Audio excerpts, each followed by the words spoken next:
નમસ્કાર. ની રિપ્લેસમેન્ટ સુધી તમે પહોંચી ગયા છો. હવે ઢીંચણનો દુખાવો જ્યારે શરૂઆત થાય છે તો કેવું છે કે ઢીંચણની અંદર એક ગાદી હોય છે બે.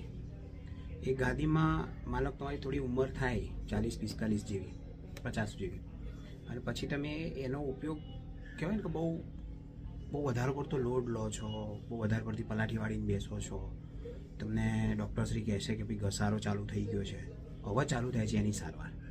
જો તમે એ જ વખતે જો એને તમે સાચવવાનું ચાલુ કરી દો છો, ડૉક્ટરશ્રી કહેશે કે ભાઈ પલાઠી વાળીને નહીં બેસવાનું, વધારે ઊભા નહીં રહેવાનું, વધારે દોડવાનું નહીં, જમ્પિંગ નહીં કરવાનું. જો નથી સાચવતા તો તમે ની રિપ્લેસમેન્ટ સુધી 100% પહોંચશો. તમારે થોડી એના મસલ્સની એક્સરસાઇઝ છે, થોડા એના ફિઝિયોથેરાપી છે, એ બધા એના સેશન તમે લેશો તો ધીરે ધીરે તમે એને પ્રિવેન્ટ કરી શકશો. પણ તમારે કશું જ નથી કરવું અને આળસ જ રાખવી છે કે ના ભાઈ ટીચરમાં તો દવા લઈશું ને આરામ થઈ જશે, પેન કિલર તો પેન કિલરનું કામ કરશે, એ સારી જ વસ્તુ છે, પણ એનું લિમિટ હોય. શરીરમાં લિમિટ છે પેન કિલરની, પછી એ તમને કામ નહીં આપે. તો કહેવાનો મતલબ એ છે કે ની રિપ્લેસમેન્ટ સુધી પહોંચો એના પહેલાં તમે તમારી રીતે ટીચરને સાચવી શકો છો.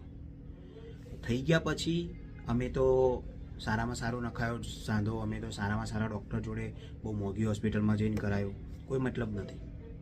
તમે કરાયું છે એના પછી ઢીંચણ બદલાઈ ગયું છે એના પછી પણ તમારે એટલું જ સાચવવાનું છે.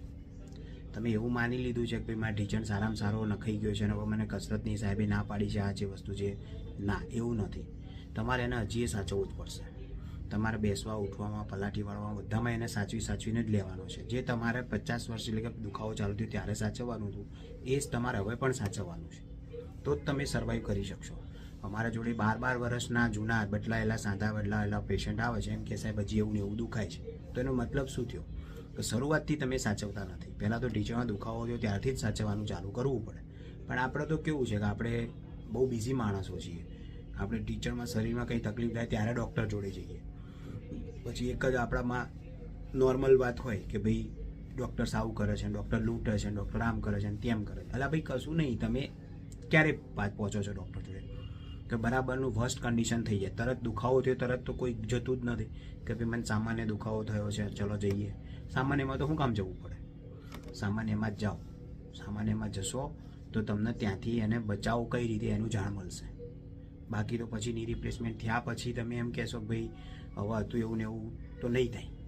એ ડૉક્ટરશ્રી, તબીબશ્રી પણ એમ કહેશે, તમને એમાં ક્રાઇટેરિયા કહેશે ભાઈ આટલું તમારું ફરક પડશે, આટલો ફરક નહીં પડે.